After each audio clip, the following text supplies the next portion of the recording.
ನಮಸ್ಕಾರ ಸ್ನೇಹಿತರೆ, welcome to great Kannada kitchen YouTube channel. ದಿನ ಅದೇ ಸಿಹಿ ತಿನಿಸನ್ನು ತಿಂದು ಬೋರ್ ಆಗ್ತಿದ್ರೆ ಇವತ್ತು ಹೊಸ ಬಗೆಯ ತುಂಬ ಈಸಿಯಾಗಿ ಮಾಡುವಂತಹ ಬ್ರೆಡ್ ಹಲ್ವಾ ಹೇಗೆ ಮಾಡೋದು ಅನ್ನೋದನ್ನು ಇವತ್ತಿನ ವಿಡಿಯೋದಲ್ಲಿ ನೋಡೋಣ. ಅದಕ್ಕೂ ಮೊದಲು ನೀವು ನಮ್ಮ ಗ್ರೇಟ್ ಕನ್ನಡ ಕಿಚನ್ ಯೂಟ್ಯೂಬ್ ಚಾನಲನ್ನು ಇನ್ನೂ ಸಬ್ಸ್ಕ್ರೈಬ್ ಮಾಡಿಲ್ಲ ಅಂದರೆ ಈಗಲೇ ಸಬ್ಸ್ಕ್ರೈಬ್ ಮಾಡಿ, ಸಪೋರ್ಟ್ ಮಾಡಿ. ಮೊದಲಿಗೆ 6-7 ಬ್ರೆಡ್ಗಳನ್ನು ತಗೊಂಡು ಅವುಗಳನ್ನು 4 ಭಾಗಗಳಾಗಿ ಕಟ್ ಮಾಡ್ಕೊಳ್ಳಿ. ಬಳಿಕ ಗ್ಯಾಸ್ ಆನ್ ಮಾಡಿ ಅದರ ಮೇಲೆ ಒಂದು ಪ್ಯಾನ್ ಇಟ್ಟು ತವೆ ಬಿಸಿಯಾದ ಬಳಿಕ 2 ಸ್ಪೂನ್ ತುಪ್ಪ ಹಾಕಿ.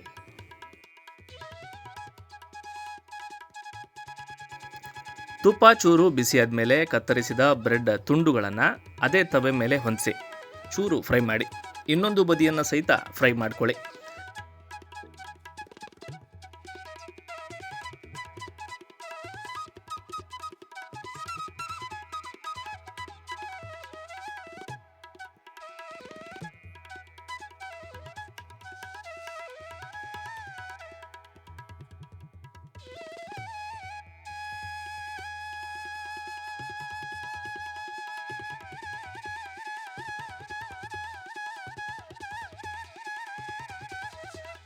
ಬ್ರೆಡ್ ತುಂಡುಗಳು ಫ್ರೈ ಆದಮೇಲೆ ಈಗ ಗೋಡಂಬಿ ಮತ್ತು ದ್ರಾಕ್ಷಿಯನ್ನು ತುಪ್ಪದಲ್ಲಿ ಫ್ರೈ ಮಾಡ್ಕೊಳ್ಳಿ.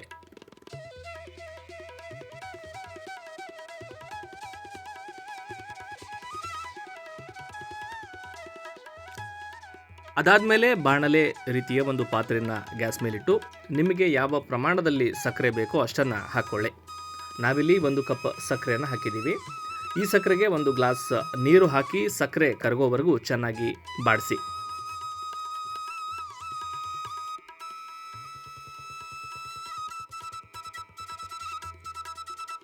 ಈಗ ಸಕ್ಕರೆ ಚೆನ್ನಾಗಿ ಕರಗಿದೆ. ಇದೇ ಸಮಯಕ್ಕೆ ನಾವಿಲ್ಲಿ ಒಂಚೂರು ಏಲಕ್ಕಿ ಪುಡಿಯನ್ನು ಹಾಕ್ತಾ ಇದ್ದೀವಿ.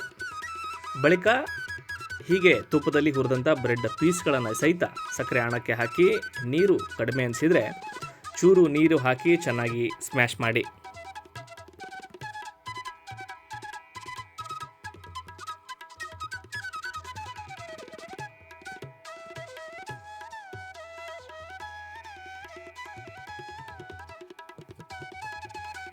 ಈಗ ಇದೇ ಮಿಶ್ರಣಕ್ಕೆ 1 ಕಪ್ ಹಾಲನ್ನು ಹಾಕಿಕೊಳ್ಳಿ.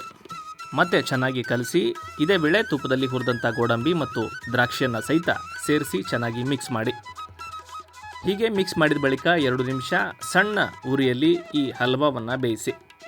ಸೊ ಅಲ್ಲಿಗೆ ಹೊಸ ರುಚಿಯ ಬ್ರೆಡ್ ಹಲ್ವಾ ಸವಿಯಲು ರೆಡಿ ಆಗುತ್ತೆ.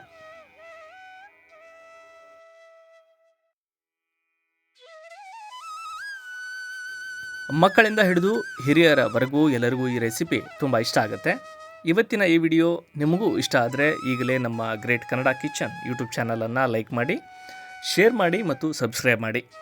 ಮತ್ತೆ ಹೊಸ ರೆಸಿಪಿ ಜೊತೆ ಸಿಗೋಣ. ಅಲ್ಲಿವರೆಗೂ ಎಲ್ಲರಿಗೂ ನಮಸ್ಕಾರ.